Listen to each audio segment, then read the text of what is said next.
Captured by the Drow. You wouldn't wish this fate upon anyone, and yet here you are, locked in a dark cave, the cold, heavy weight of metal tight around your throat and wrists. You are not alone. Other prisoners are trapped here with you, in an underground outpost far from the light of the sun.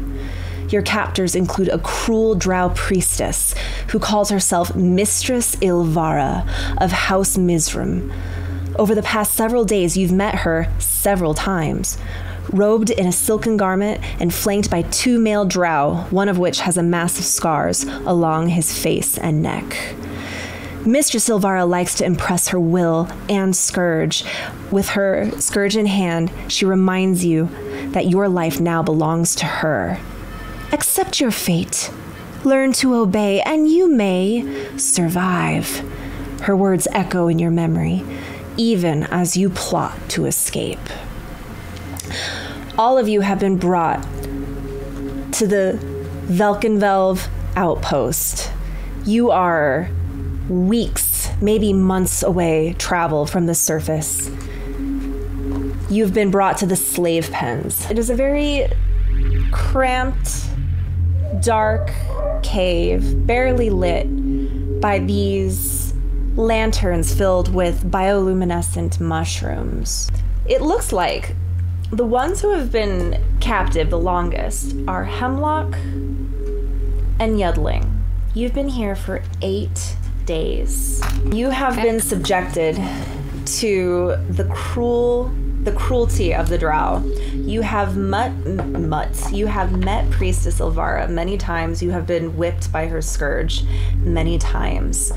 Hemlock, why don't you go ahead and describe your character?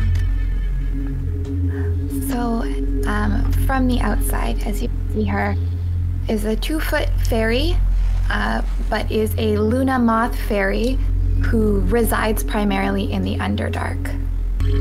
Yeah, Yudling is, he's either a very, very unfortunate 60-year-old human male or a very, very in good shape 80-year-old human male.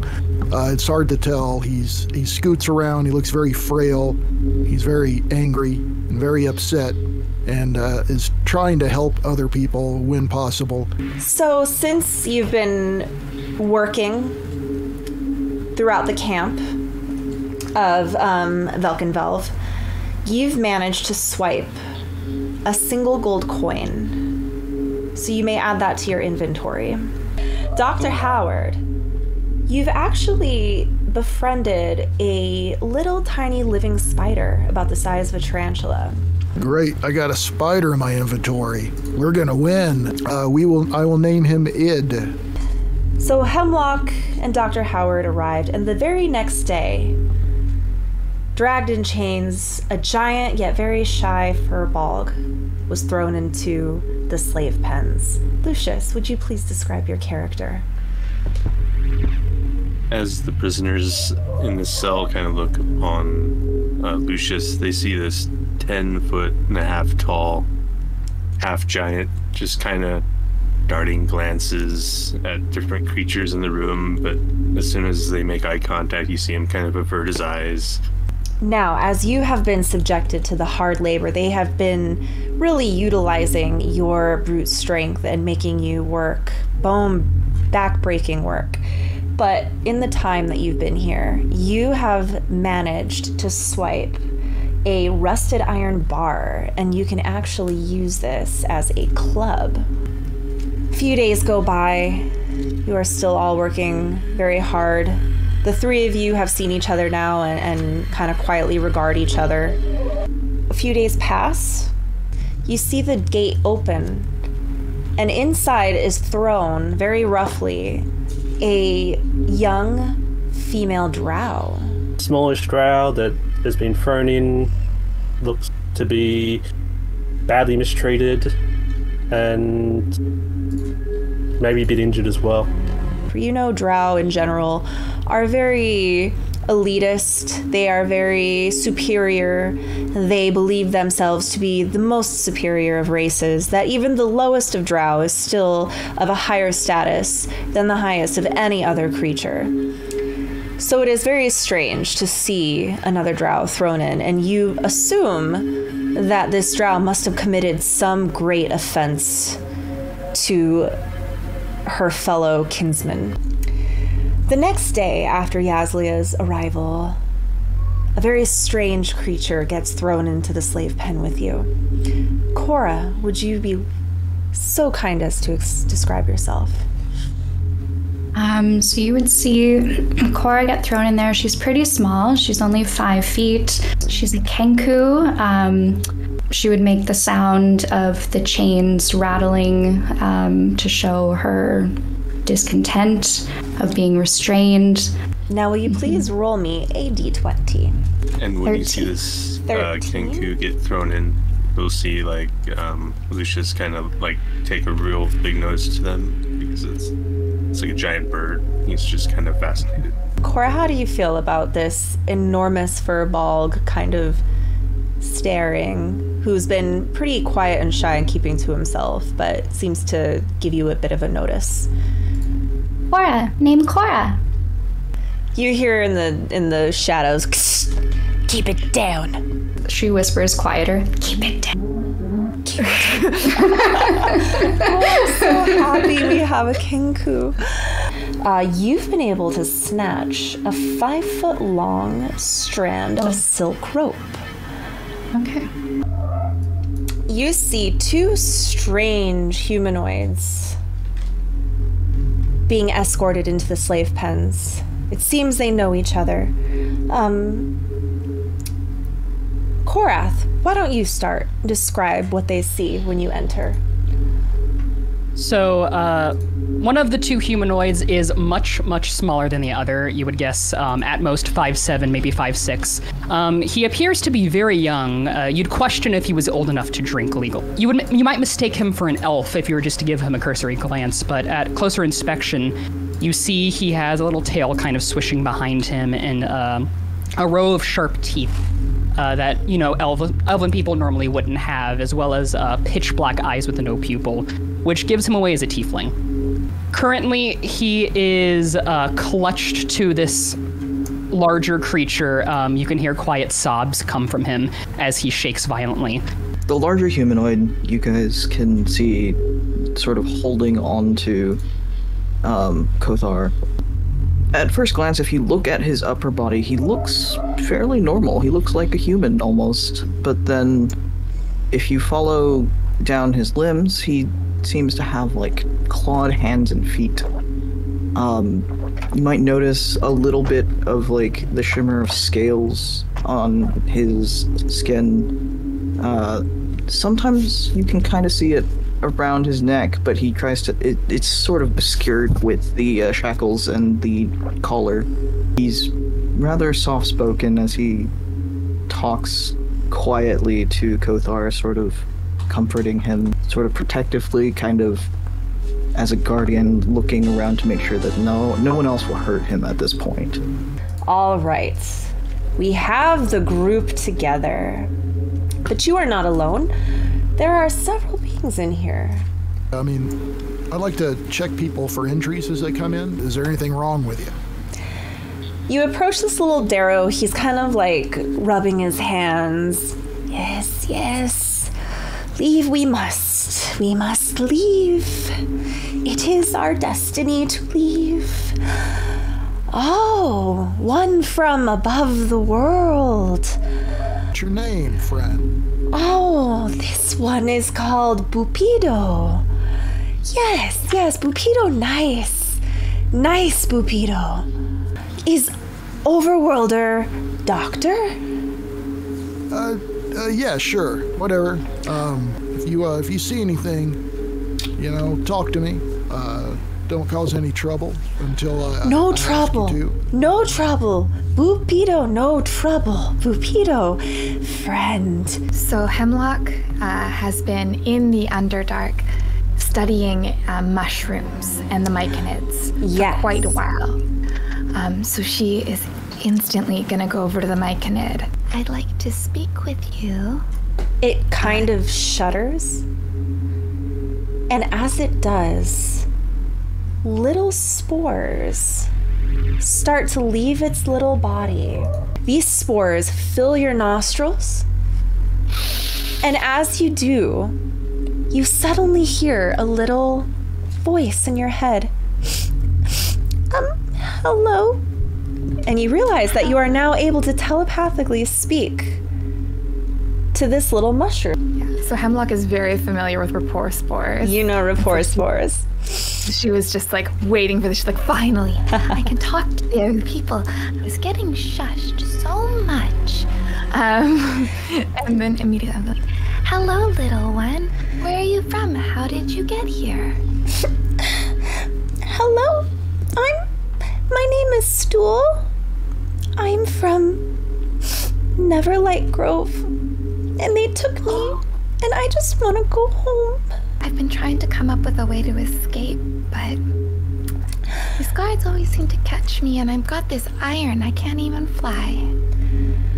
I think it would really help if we could work together, and since you can help us communicate telepathically, that would be great. I can do that. You'll be able to talk to the others too. Thank you, Stool. What's your name? My name's Hemlock. Hello, Hemlock. As you're speaking to this Myconid, you realize from the tone of their voice and their vocabulary and their mannerism, this is basically the equivalent of a 7 or 8-year-old child. And this child is terrified and afraid, but is more than happy to use the spores. In fact, as you speak, those spores kind of seep in. And I'm going to say that everybody in the slave pens is now under its effects. Just, you're now able all to speak to each other without the language barrier. Don't be alarmed, everyone. We can now speak telepathically. Kothar tugs on the sleeve of Akul and points in the direction of Hemlock, and he just whispers, over there. The small one. There are many I am next to a small lamp. ones. Okay. You hear Stool's little voice. Those of you who cannot see in the darkness should stay by the lanterns. Aura would like to approach, is it Lucius? Yes. Okay. And she says, friends? Lucius will try and speak to her in like bird speak, but he has the ability to speak to beasts and plants. So Cora probably would not understand what you are saying to her because she is a humanoid. I think she... Okay. And so she kind of like giggles and then just repeats what you said back to her, like in the same way that I don't understand and like you would not be able to understand. Friends have to escape. It is our fate to escape. Ah, yes. Yes. I too would like to escape this prison. I've been here, they work me hard. But you are bird friends. Friends! Bird friends! Cora! With that, he kind of like flashes the rusty piece of pipe that he has tucked away in his big slave garments, right. and kind of shows them to Cora. Is it reflective? It is made of metal, so it would be kind of shiny. Okay, so like her eyes get really wide and she tilts her head and she kind of pecks at it a little bit. But then she understands what you're trying to communicate and she shows you her little piece of silk rope that she has snatched or hidden under her wing as well. My name is Lucius. I am a hunter and a lover of animals, of the great forest and the Feywilds. She would mimic in his tone, like that she's a hunter as well. Ah, yes. Birds of a feather, as they say. She giggles. Because she's a bird. Kothar is actually going to reach out to Yazlia, seeing her sit alone, and he'll say, are you with them? As he kind of points towards the Drow guards, or like gestures towards the Drow guards. Absolutely not. Why not? Did something Because happen? I'm not from here. Where are you from then? A different group of Drow who are not arseholes. Oh. You can call me Kothar. I'm Aslan. Do you understand what the other Drow say, then? Yes, I do. Do you know of anything that could help us? I don't understand. I have overheard that we are getting moved to the Drow capital, which we're waiting for transport.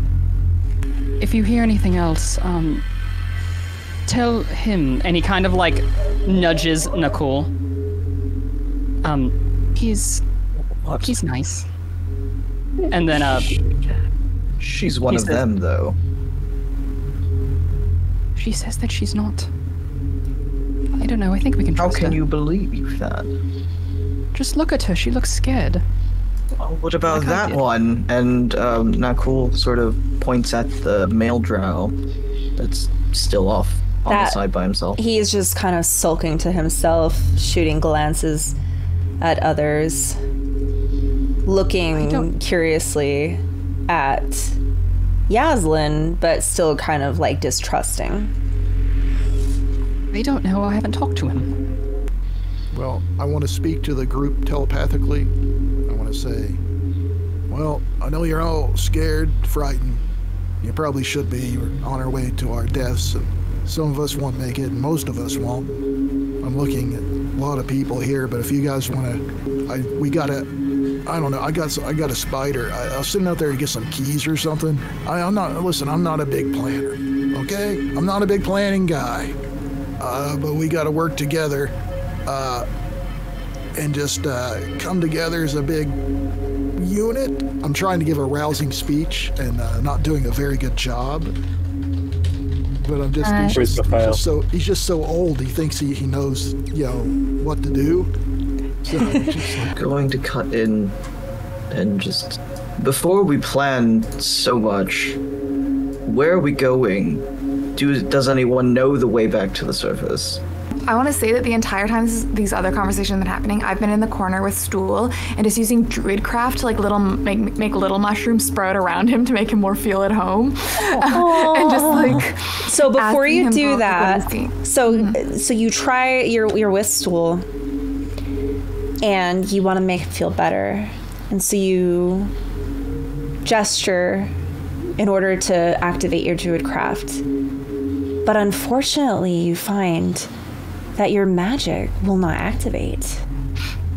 And as you are frustratingly trying to create some mushrooms, you hear in Undercommon. Do you speak Undercommon since you're from here? Yes. You hear from the corner, that's not going to do you any good, little fairy. They have magical wards all around the slave pens. Imagine being so stupid as you think that would have worked. And you see this sullen male Drow prisoner in the corner, just kind of mocking your attempt under his breath. Okay, so Hemlock's gonna kind of just like, I feel like she's gonna try and fly and then immediately forget. She's like, oh right. You seem very clever. What do you know about the wards? Well, they're there. You can't cast magic in here. They're very powerful. So any of you spellcasters in here who've got any funny ideas, I wouldn't try anything stupid. They'll feed you to the spiders. Do you know where the wards end? Just outside the slave pen. But it seems like once they let us out to transport us, then we might be able to cast. What do you know about the guards and what we're up against? Well, I know they're lazy, for one. He kind of leans in. There's about a dozen or so that I've counted. Some of them are elite. much stronger. I wouldn't take any of them on one-on-one. That would be suicide. You especially want to look out for the priestess's consort and her former consort, the 2 elite drow that they accompany her wherever she goes.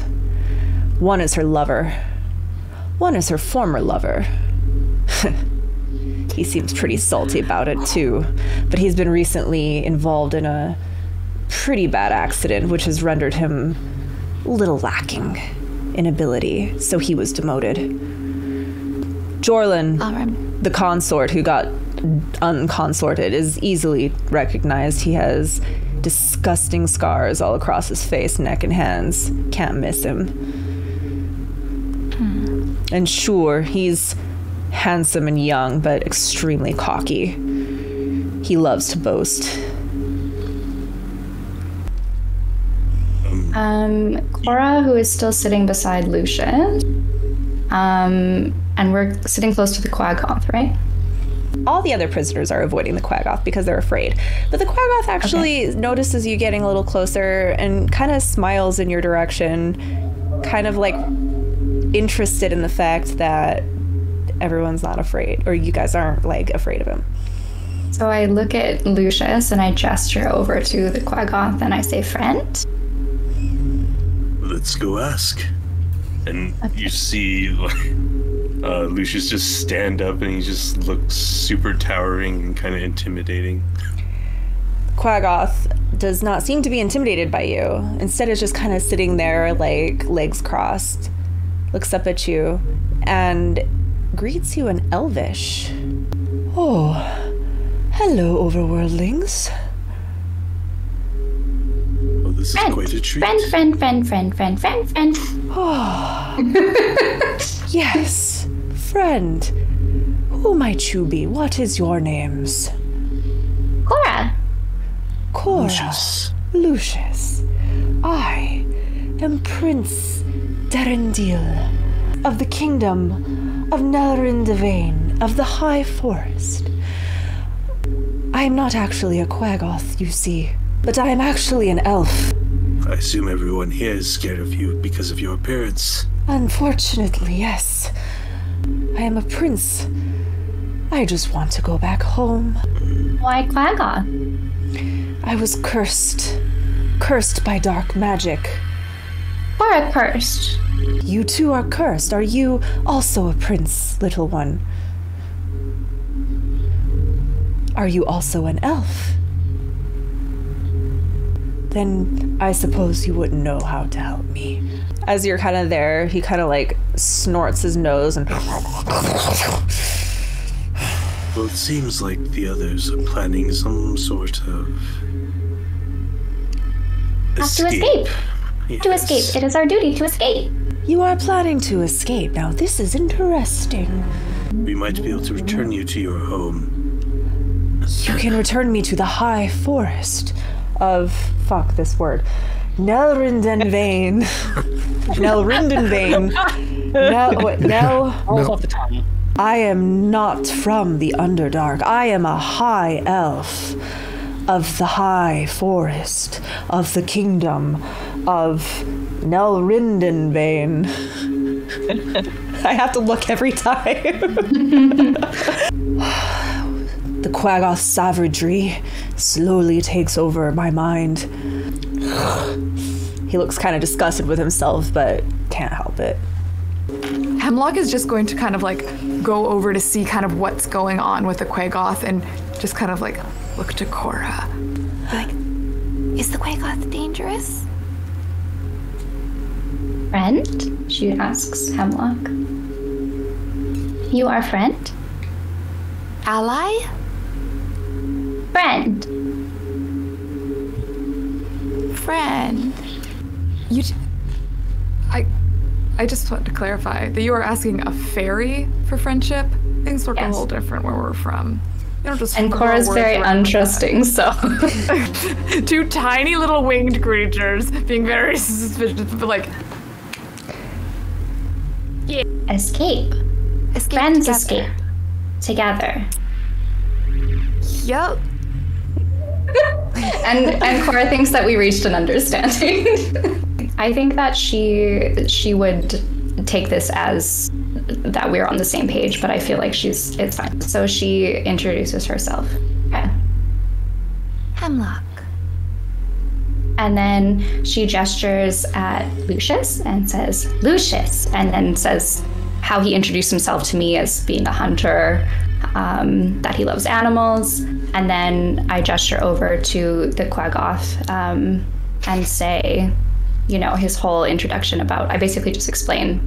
Now, when you try to introduce Prince Darendel, you actually have to say it in Elvish, because you've only heard him speak in Elvish.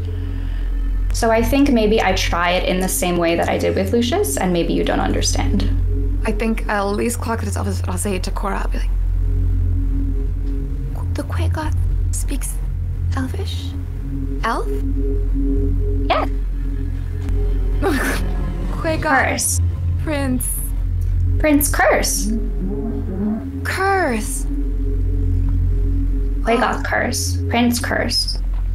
okay, so I'm gonna relay to Cora and hopefully Lucius, and just like be like, This is Stool. Stool is a myconid and can help us communicate telepathically if we need to. Boop, boop, boop, boop. What does Hemlock speak? I speak Sylvan. I speak Undercommon. I speak Common. I speak Goblin. That was a weird day. I speak Deep Speech too, just in case. Oh yeah, and Druidic. Which is a secret language of the Druids. There are no other Druids here. actually, I would like to say something in Druidic and see if any of the NPCs look or like respond. Okay, what are you gonna say? I'm gonna say, Druids rule, clerics drool. and see if in the secret Druidic language. What What do you think Druid sounds like to someone who does not speak Druidic?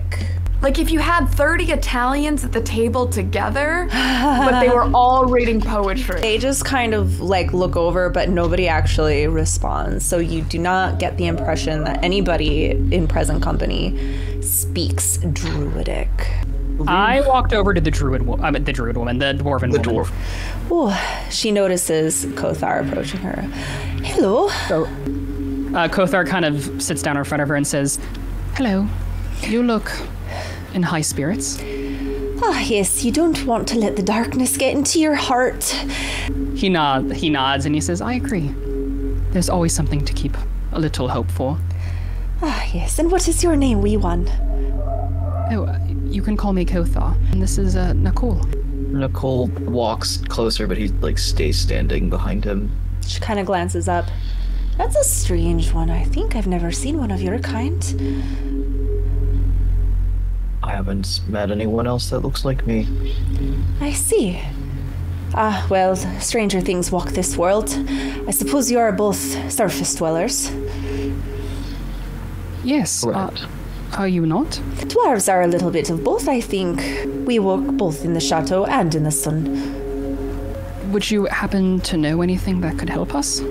Well, I don't know much about the Underdark, but I know that Guntal Grim is a good gateway to the surface.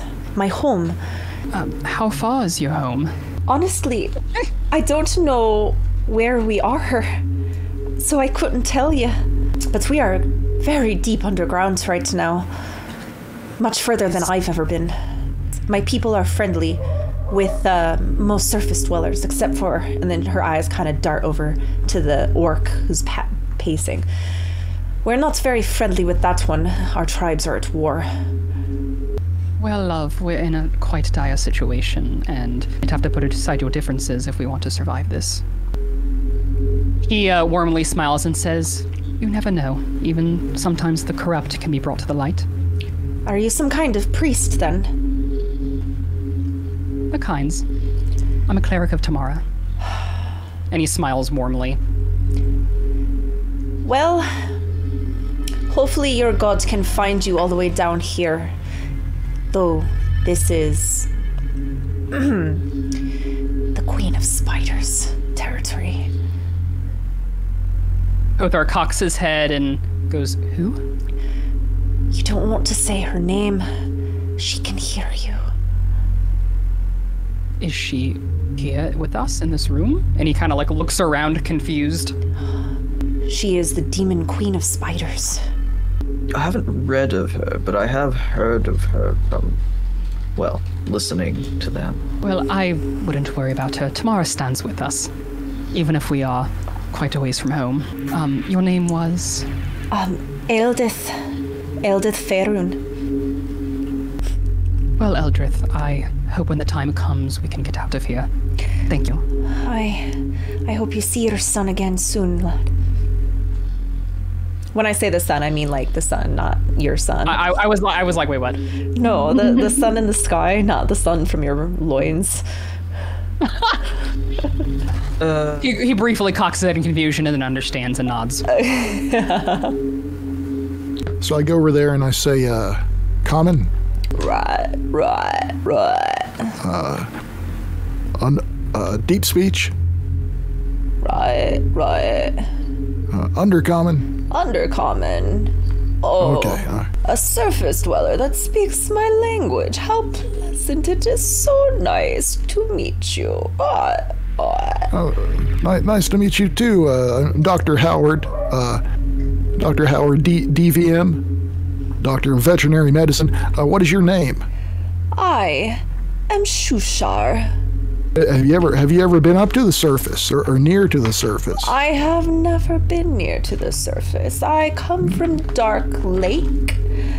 I come from the town of Sloop-to-Lope. Sloop-to-Nope sounds lovely. Sorry, it's sounds like a lovely Sloop-la-dop. Gonna have to get Sloop-to-Nope. Feels weird in my mouth. Yeah, you gotta gurgle it, right? Get it right in the back of the You throat. have to pronounce Okay, it listen, with a gurgle. I gotta be. If you wish to go to the surface, you might end up crossing the Dark Lake, and nobody crosses the Dark Lake better than a Kuatoa. So, if you wish to go to the surface, Sloop-de-Lop might be your best bet. Okay, well, I'm gonna kind of like gesture for anyone who we've been talking to go talk to the gnome twins. And they're kind of sitting there together, just kind of huddled. One of them is patting the other on the head and like wiping their face. Hello. The two kind of quickly look at you. The one, the male, who's got a bald head, just kind of... The second, the female, has a little messy mop of dark hair. You're a strange-looking creature. Thank you. You're welcome. So, I have a suspicion that you would like to escape. Escape. All of a sudden, her countenance gets a lot more professional. She kind of fixes her hair. Business gnome engage. I hear you're looking to escape.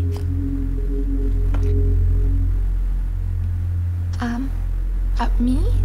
Yes. Might I interest you in an escape plan?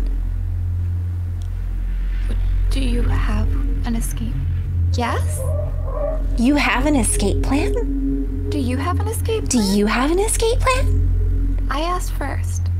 And I think Cora goes, do you have an escape plan? Escape plan. We must escape.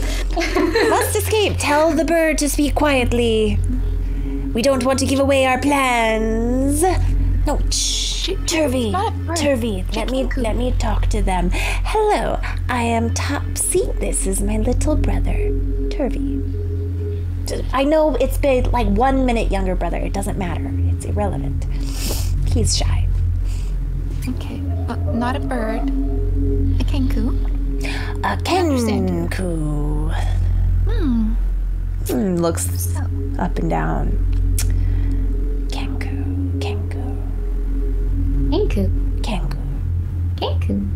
Kenku. It just looks at you. Kenku. She thinks it's so fun. No one's ever like mimicked back at her before. I was gonna say, they keep repeating. I feel like Hemlock's having a moment of just like everyone just keeps repeating what she says, and she's not really used to talking to anyone this much. She usually just hangs out with mushrooms. And it's like, You see they kind of like itching at themselves and just kind of. Okay. Yeah. What We is your would escape? very much like to escape. That would be very satisfactory. Excellent. And what is your strategy? You seem to have something up your little sleeves. I do have something up my sleeve, and he pulls out a little lockpick. That's a very good thing to keep up your sleeve. Is it shiny? It's very shiny. She grabs it immediately in her beak. Okay, make me a. I'm gonna have you make a opposing strength. Okay. Okay. This is a great way to make friends. Yeah. So an opposing ability, not a saving throw, but an ability check. Ability check? Yes. Hemlock's gonna be like, oh, no, Cora, oh. Oh, okay. So Oh. we're both kind of like, give it back. It's mine. You can choose to make another roll against me or to let it go. I know. As you're doing this, if you make another roll, her brother is going to give her the help action, so she's going to roll with advantage. Does anyone else like see or react to what is happening? Let me see who's in your. You know what? Little Boopetto kind of looks over and starts giggling. Much fun. This one thinks it's very funny. Trying to steal from our fellow slaves. Very nasty. I feel like a Kenku wouldn't let go of something shiny, God and damn I'm it. sorry. I'm so sorry. I have to roll. Go again. ahead, roll again, and I'm just gonna. Lucius and Kothar, you both noticed during this little fight that the other little gnome, who you have not spoken with, leaned into the orc and started making bets on who would win. It's like, I bet you the gnomes are gonna get it. What do you say? 5 silver? Come on, 5 silver. He starts patting on the orc, and the orc's like, ugh. Oh my god. You yeah. give it a really good grab, but Topsy, with the help of her brother, kind of like puts his arms around her waist, and they both go, whoa, and you all like both fall backwards, and you don't know who has it, and then Topsy goes, ha ha. Can Nakul catch the Kenku as it's falling backwards? You kind of like catch little Cora as she goes flying back. Little feathers start kind of. Friend? I look up at Knuckle. Friend? Friend! Shiny friend! Yes? Okay. What were you trying to take from them? Would the lockpick have made any sort of like metallic-y sounds as she picked it up? It did not, but you do know you have What a heard lockpick, like a lock turning in a key, like sounds like? You've heard the sound of a key In a lock. in a before? lock, so you could make that sound. Okay, I make that sound.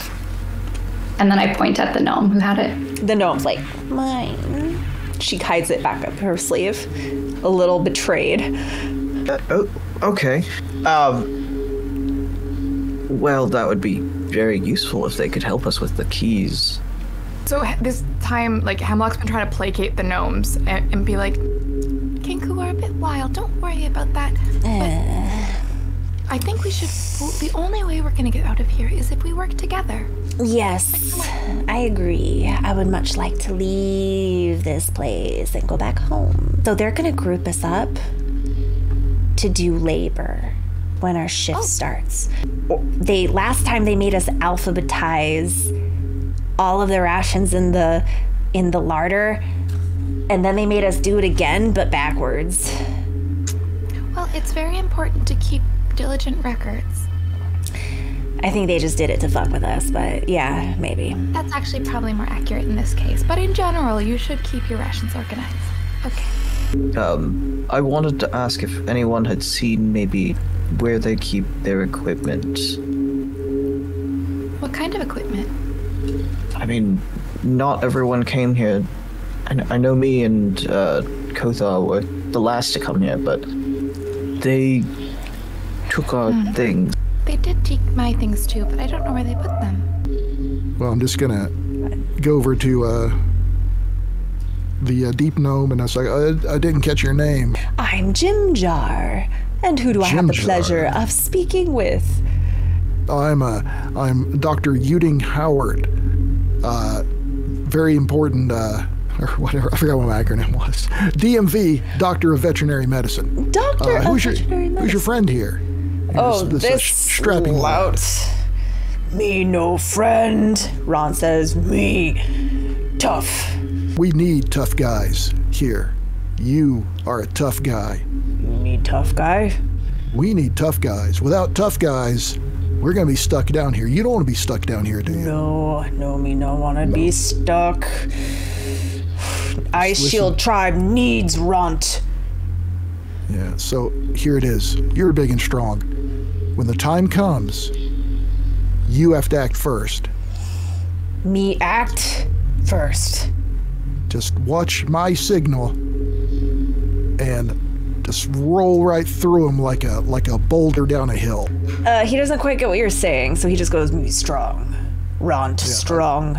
I point at the door, and then I point at him, and then I do this. You know, wait, the universal symbol of wait. That's what wait means? Yeah. I have no idea. Wait. Smash. Smash. When I tell you. Smash. Strong. Smash. I'm the chieftain. I'm the chieftain. Runt, smash. And he's going to try to break his monocles. Oh, he breaks them. He's like, ah.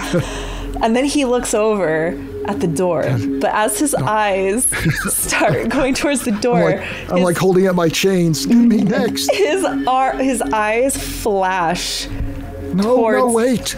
Universal symbol. Eldeth. He sees Eldith, and he is going to charge Eldith. Kothar will move in front of the dwarf and shield her. Here you go. He only got a 10. Wow, okay. You restrain him, and he's like, smash dwarf! And he tries to, like, fight you off, but you actually overpower him. He kind of, like, shrugs you off and, like, pouts. Kothar leans down after everything's settled down to Eldrith and just whispers, we won't take him with us. No, that one's a little bit of a monster. Okay, I'm gonna like go to Nekul. Be like, I'm not really much of a persuader, but I have a funny feeling that gnome can undo the locks, and that gnome can't resist a bet. Okay. Are you saying that I should make a bet with him that I he didn't can't? say that. I hate when people do this to me. Okay. Nekul's gonna go over to the gym door. He's gonna squat down and say, so you like bets? Do I like a bet? You betcha. I'm still kind of learning all their personalities, by the way, so they might kind of change as I get used to role playing as them. So please be forgiving if I am cringe. No. Would you take a bet to see if you could take off these manacles off everyone? Are you betting that I can't take these manacles off of everyone? I am. Well, that's kind of a rigged bet because I don't have any tools. I could get you some. You can get me, so you have a lockpick? I don't have lockpicks, but apparently those do. And I point at the twins. Hey, you two been holding out on me. Go away, Jim Jar. Look, I'll tell you what. If you get me that lockpick, I will bet you 1 gold that I can unlock any one set of manacles. But you gotta get me that lockpick. First one's free. and it's super gold. You're not paying me to do this. This is a bet. If I don't get you those lockpicks, you can't even take this bet. Yeah, then there's no bet. Then I'm gonna go back over here to run. So then you just lose the bet. No, because I don't have to give you anything. That's not how a bet. Do you know how bets work in the surface world, kid? It's like, Nicole, if you look over, Hemlock's behind you just being like, yeah. So Jimjar's eyes kind of narrow at you and he's like, all right, I see what you're saying, kid. This is beyond betting. Yeah, I'd like to get my manacles off, though I overheard what topsy-turvy, I don't know. I overheard what one of the little rascals were saying. I don't think it'd be very smart to take our manacles off now, because when our guard comes in to send us off to work, they're gonna notice our manacles are not on, and they're gonna get pissed, and they're gonna put them back on and probably whip us a whole bunch and make us do extra jobs, like throw the shit bucket down into the pool down below. How about this? You can get me that lockpick. When the time is right, we'll get them off, and then we can make a break for it.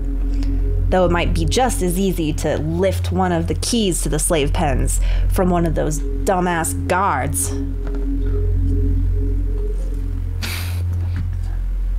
What, you didn't think they'd have keys? All of them have keys. So as you've been speaking, you suddenly hear a bit of a commotion outside of your cage. And you hear a clanking of the key turning. You see the other prisoners scuffling to the back of their cave, fearful. And enters into the slave pens the tall, proud figure of Mistress Ilvara of House Mizran, accompanied with her 2 bodyguards, 2 male drow, 1 scarred, heavily disfigured. She holds in her hand a tentacle rod. Line up, slaves. You see the other prisoners hurrying and scurrying to file in line. Is there anybody who is defying Mistress Elvara? I will do it, but reluctantly. She narrows her eyes at you with a particular hatred. Everyone's in line? Nakul is not. Not cool. So she kind of glances over at Not Cool. Goes, sure, my love. Does this one not speak? This one must be hard of hearing. So this is one of the dude assistants, one of the male drows? Yes. Okay. One of her assistants, not disfigured. He looks very eager to please his mistress. He kind of smiles. He walks over to Not Cool, looks you up and down, and he's going to make an attack roll on you. And he is going to just hit you in the face with the butt of his sword, and you're going to take 5 bludgeoning damage. And Upon seeing this, Kothar rushes forward, interrupting them, and shouts, "No!" and just kind of like slams into him. Wow, this drow warrior. Okay, so you shove this drow warrior. Ilvara looks at Kothar, and she raises her hand. And she is going to whip your fucking ass with her. Oh no, not the tentacle rod. I've never... Yeah, Scarlet, you can't say, no, don't make it weird and horny, and then bring out this dommy mommy with a tentacle rod and start whipping the baby. Hold on. I did not say this campaign couldn't be horny. Ilvara is going to raise her tentacle rod towards the young tiefling. It has 3 long, rubbery tentacles, and all 3 are going to make attacks. Oh my god.